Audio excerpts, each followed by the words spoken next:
நான் உங்கள் புகழ்பெற்ற வழக்கறிஞர் மக்களே. புதுச்சேரியிலிருந்து நம்ம ஆளுங்க 2 குவார்ட்டர் பாட்டில் எடுத்துட்டு வந்தா. பாட்டல்ல வண்டிய நிறுத்தி டயர கழட்டி சிஐடி ரேஞ்சுக்கு செக் பண்ணுறாங்க. ஆனா வேறு மாநிலத்திலிருந்து ஆயிரக்கணக்கானோர் தினசரி ரயிலில் தமிழ்நாட்டுக்குள் வரும்போது அவர்களின் அடையாளம் என்ன? அவர்கள் எங்கு தங்க போகிறார்கள்? எங்கு வேலை செய்ய போகிறார்கள்? அவர்கள் கொண்டு வரும் உடைமைகளில் சட்டவிரோத பொருட்கள் உள்ளனவா? இதற்கு முன் கொடூர குற்றங்கள் செய்தவரா? குற்றம் செய்து தப்பிக்க அடைக்கலம் தேடி வந்தவரா என்பதை கண்டறியும் ஒருங்கிணைந்த நடைமுறை இன்னும் வலுப்படுத்தப்பட வேண்டாமா? இது யாரையும் சந்தேகப்படுத்துவதற்காகவோ அல்லது ஒரு குறிப்பிட்ட மாநில மக்களை குற்றவாளியாக முத்திரை குத்துவதற்காகவோ அல்ல, தமிழக மக்களின் பாதுகாப்பை உறுதிப்படுத்துவதற்காக மட்டுமே. ஒரு வழக்கறிஞராக என் கேள்வி. கார்ப்பரேட் நிறுவனங்களின் கார் பார்க்கிங்கை நிர்வகிக்க பெரிய ரயில்வே நிலையங்களில் அலுவலகம் அமைக்க இடம் இருக்கிறது. அதே ரயில்வே நிலையத்தில் ஒட்டுமொத்த மாநிலத்தின் பாதுகாப்பை உறுதி செய்யும் ஒரு பொதுமக்கள் பாதுகாப்பு சரிபார்ப்பு மையம் அமைக்க மட்டும் என்ன சிக்கல்? கார்ப்பரேட் வசதிகள் முக்கியம்தான், ஆனால் மக்களின் உயிரும் பாதுகாப்பும் அதைவிட முக்கியம் இல்லையா?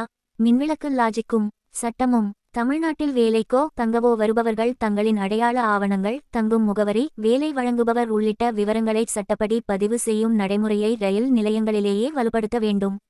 ஒருங்கிணைந்த கண்காணிப்பு, ரயில்வே காவல்துறை மற்றும் உள்ளூர் காவல்துறை இணைந்து தேவையான சட்டப்பூர்வ சரிபார்ப்புகளை மேற்கொள்ள வேண்டும்.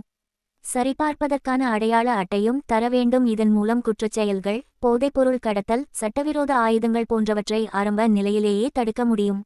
மிக முக்கியமாக வீடு மற்றும் வேலை கொடுப்பவர்களின் பொறுப்பு. இதுவரை இந்த விஷயத்தில் இருந்த பெரிய ஓட்டை இதுதான்.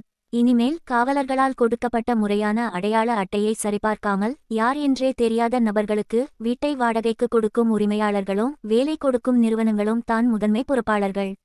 சரியான ஆவணப்பதிவு இல்லாமல் தங்குபவர்களால் ஏதேனும் சட்டவிரோத செயல்களோ அல்லது குற்றங்களோ நடந்தால் அதற்கு அந்த உரிமையாளர்களும் சட்டப்படி பொறுப்பேற்க வேண்டும் என்ற கடுமையான விதியை நடைமுறைப்படுத்த வேண்டும்.